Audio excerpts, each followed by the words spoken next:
The gunshot echoed through the alley like the crack of a broken promise. So-mun hit his knees hard, the rain mixing with blood that poured from the wound in his chest, creating crimson puddles that reflected the neon signs flickering overhead. He looked up at the man holding the gun, his most trusted lieutenant, the one he had pulled from poverty and shaped into something powerful. Jae-suk's face was cold, emotionless, as if pulling the trigger had meant nothing more than checking off an item on a to-do list.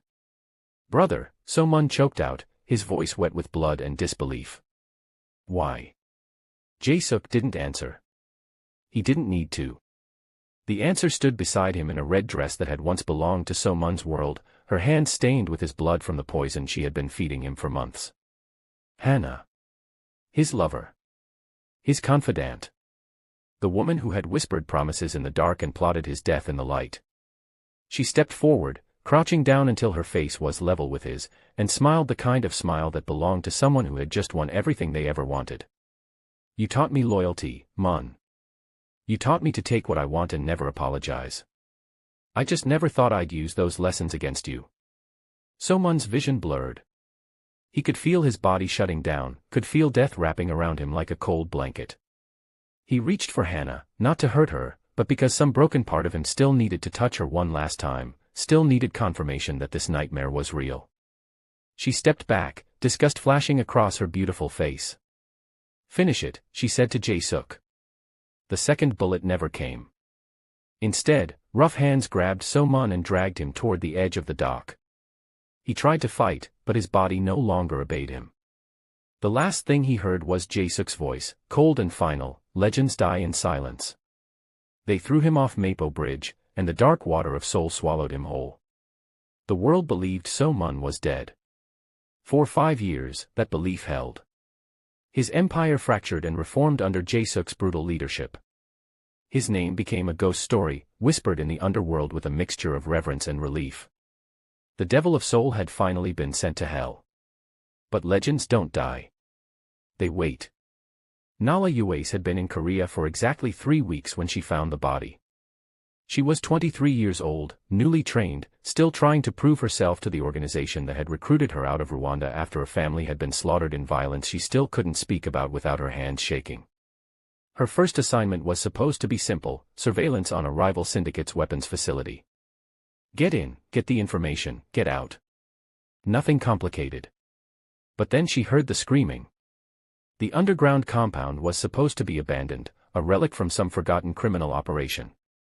Instead, she found a man chained to a concrete wall, his body covered in wounds that looked weeks old, infection spreading through cuts that had never been cleaned. His face was so swollen she couldn't make out his features. His breathing was shallow, desperate, the sound of a body fighting a war it was losing. Every instinct told her to leave. This wasn't her mission. This wasn't her problem. But something in the way his fingers twitched, the way his lips moved around words that wouldn't come, made her stay. She spent the next 6 hours working by the light of her phone, cleaning wounds with vodka she found in a supply closet, stitching cuts with thread from her emergency kit, forcing water down his throat one careful sip at a time. He didn't wake. Didn't respond. But his breathing steadied, and that felt like victory. It took 3 days to move him to a safe location, an abandoned warehouse outside the city that she paid for with money she couldn't afford to spend. It took another 2 weeks before he opened his eyes and looked at her with something approaching consciousness. "Who are you?" he rasped, his voice destroyed by weeks of screaming. "Nala," she answered simply. "You're safe now." He laughed, a broken sound that turned into coughing that brought up blood. "Safe? There's no such thing." But he was wrong. Over the next months, as she fed him and changed his bandages and sat with him through nightmares that made him thrash and scream in Korean she was only beginning to understand, he learned what safety could look like. It looked like a small Rwandan woman who refused to let him die even when he begged her to. It looked like hands that touched him without wanting to hurt him. It looked like eyes that saw past the monster he had become to whatever humanity remained. "Why did you save me?" he asked her one night, 6 months into his recovery. He could walk now, could speak without his voice breaking, could look in a mirror without flinching at the scars that mapped his body like a testament to betrayal. Nala was cleaning her gun at the table, her movements precise and practiced. Because everyone deserves a second chance. Even devils. "You don't know who I am." I know you were left to die in chains. I know someone hurt you badly enough that they wanted you to suffer before the end. That's all I need to know. So-mun studied her in the dim light, this small woman who moved like violence but spoke like mercy, and felt something crack open in his chest that had been sealed shut since the moment Jae-suk pulled the trigger. My name is So-mun. 5 years ago, I was the most feared man in Seoul. My own people betrayed me. My lover poisoned me. My brother shot me and threw me off a bridge. They left me to rot in that compound because death was too kind. They wanted me to suffer forever. Nala set down her gun. What do you want now? Everything they took from me. And I want them to watch as I take it back. She smiled, and it was the smile of someone who understood revenge like a mother tongue. Then we start training tomorrow. The next 2 years were a study in transformation. So-mun taught Nala everything he knew about the Korean underworld, about the politics and power plays that kept the criminal ecosystem functioning, about the pressure points that could bring an empire to its knees. She taught him Rwandan combat techniques, brutal efficiency that prioritized survival over style, lessons learned in a country where mercy was a luxury no one could afford. They ran together through abandoned industrial districts at dawn, pushing their bodies until muscles screamed and lungs burned. They sparred in empty warehouses, trading blows that left bruises like promises, each hit a conversation about trust and capability. They planned strategies late into the night, mapping out the empire that had once belonged to him and now belonged to the men who had killed him. And somewhere in the violence and preparation, in the shared silences and whispered confessions, they fell in love. It happened slowly, so slowly that neither of them noticed until it was too late to stop it. It started with the way Nala would bring him tea without being asked, the way So-mun would check her weapons before every training session to make sure they were in perfect condition. It grew in the moments when nightmares woke them both and they would sit together in the darkness, not touching, just existing in the same space until morning came. It solidified the night So-mun found her crying over old photographs of her family, and instead of leaving her alone with her grief, he sat beside her and held her hand until she could breathe again. I'm not a good man, he told her one night, his fingers tracing the scars on her shoulder from a mission gone wrong. Everything I touch turns to ash. Everyone who gets close to me ends up betrayed or dead. Then we're well matched, Nala replied, her hand finding his in the darkness. Because I'm not a good woman. I've killed people who didn't deserve it. I've done things that keep me awake at night. But when I'm with you, I feel less like a monster. What if we're just two monsters pretending to be human? Then we pretend together. They made love that night like it was both a beginning and an ending, like they were trying to prove something to themselves and each other, like the world outside didn't exist and couldn't touch them. But the world always finds a way back in. 5 years after his death, So-mun returned to Seoul. The city had changed in small ways, new buildings replacing old ones, new faces in familiar places. But the underworld remained the same, still ruled by violence and greed, still operating on the currency of fear and loyalty. Except now, Jae-suk sat on the throne that had once been his, and Hannah stood beside him like a queen carved from ice and ambition. News of So-mun's return spread through the criminal networks like wildfire. Some didn't believe it. Others panicked. A few of his old loyalists began to make contact through carefully coded messages, testing the waters, seeing if the legend was real or just a ghost that would disappear with the morning light.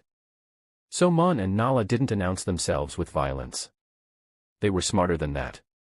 They moved through the shadows, stealing weapons from Jae-suk's warehouses, hacking into his accounts and bleeding them dry one transfer at a time, recruiting old allies who had been waiting for someone brave enough to challenge the new regime. Every action was calculated, every move designed to create chaos without revealing their hand. It took 3 months before Jae-suk realized he was being hunted. By then, So-mun had already stolen half his weapons, corrupted a third of his men, and systematically dismantled the carefully constructed empire piece by piece. The man who had killed him was losing everything, and he didn't even know who to blame. The night they cornered Hannah alone in her apartment, So-mun felt nothing but cold satisfaction. She was as beautiful as ever, her face carefully maintained, her body draped in expensive silk that he had probably paid for with the money she had stolen from him. She opened the door expecting a delivery, and instead found the ghost of her past standing in the hallway with death in his eyes. No, she whispered, stumbling backward. You're dead. We made sure. We watched you go into the water. You watched wrong. So-mun stepped inside, Nala close behind him. Did you really think the river would keep me? That I wouldn't find a way back? Hannah's eyes darted to Nala, trying to understand who this small dark woman was and what she meant to the men who should have been dead. Who is she? She's the reason you're about to lose everything, So-mun said softly. She pulled me out of the hell you and Jae-suk created. She gave me a reason to come back. And now I'm going to make you watch as I take back what you stole. I never wanted to hurt you. The lie fell from Hannah's lips like she had practiced it, like she actually believed it. Jae-suk forced me. He said he would kill me if I didn't help. I had no choice. Nala spoke for the first time, her voice quiet but sharp. Everyone has a choice. You chose power over love. You chose ambition over loyalty. You chose to watch him die rather than stand beside him. Don't insult us by pretending you were a victim.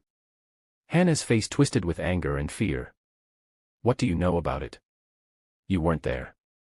You didn't see what it was like, living in his shadow, always second, never equal. Jae-suk promised me the throne. He promised me everything Mun never would. So Mun moved closer, his voice dropping to a whisper that somehow felt more threatening than a shout. And did he give it to you? Are you his equal, Hannah?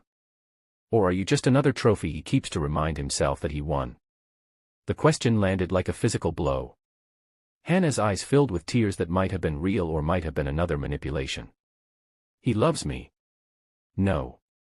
So-mun's hand reached out, not to hurt her, but to touch her face one last time, a gesture that held all the tenderness he had once felt and all the hatred that had replaced it. He owns you. There's a difference. And soon, he won't even have that. They left her alive, weeping on the floor of her expensive apartment, because death would have been mercy and mercy was something she had forfeited 5 years ago. As they walked back to their car, Nala took So-mun's hand. Are you okay? She asked. No, he answered honestly. But I will be once this is finished. The confrontation with Jae-suk happened 3 weeks later, in the same warehouse where So-mun had once held court, where he had made decisions that shaped the Seoul underworld, where he had believed he was untouchable. Jae-suk stood in the center of the empty space, waiting, a gun in his hand and a smile on his face that suggested he had been looking forward to this moment. I knew you'd come, he said as So-mun and Nala entered. I've been waiting for you. Part of me hoped you were really dead, but a larger part always knew you'd crawl back eventually. You're too stubborn to stay buried. You should have made sure, So-mun replied, his voice calm despite the rage burning through his veins. You should have put a bullet in my brain and burned my body. Instead, you threw me away like trash and assumed the river would finish the job.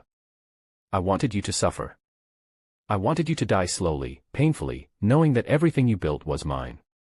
That I had taken your throne, your empire, your woman. I wanted you to die with that knowledge rotting in your chest. Then you failed. Because I didn't die. I survived.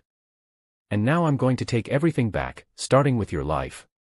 The fight was brutal and personal, 5 years of hatred compressed into minutes of violence. Jae-suk was strong, trained, dangerous. But So-mun was fueled by something deeper than skill. He was fueled by betrayal, by the memory of drowning in dark water, by the faces of everyone who had abandoned him. He was fueled by Nala's belief in him, by her willingness to stand beside him when the whole world had walked away. They crashed through furniture, shattered windows, traded blows that would have killed lesser men. Blood flowed freely, bones cracked, skin split. Nala watched from the entrance, her hand on her gun, ready to intervene if necessary but understanding that this was something So-mun needed to finish himself. Finally, with Jae-suk pinned beneath him, So-mun pressed the barrel of the same gun that had been used to shoot him 5 years ago against his former brother's temple. Any last words? Jae-suk laughed, blood bubbling from his lips. I made you what you are. Everything you learned, I taught you. Everything you became, I shaped. I'm in your blood, Mun. Killing me won't change that. You're right, So-mun said quietly. You did make me. But she remade me. And the man I am now is stronger than the one you betrayed. He pulled the trigger. The syndicate bowed within a week. So-mun reclaimed his throne, but this time everything was different. This time, Nala sat beside him, not behind him, not in his shadow, but as his equal. The underworld whispered about the devil who had returned from death and the Rwandan angel who had brought him back. They whispered about a love forged in violence and tempered in survival. They whispered that crossing either of them was suicide. Together, they rebuilt the empire. They controlled the ports and the money laundering operations. They had politicians in their pockets and judges on their payroll.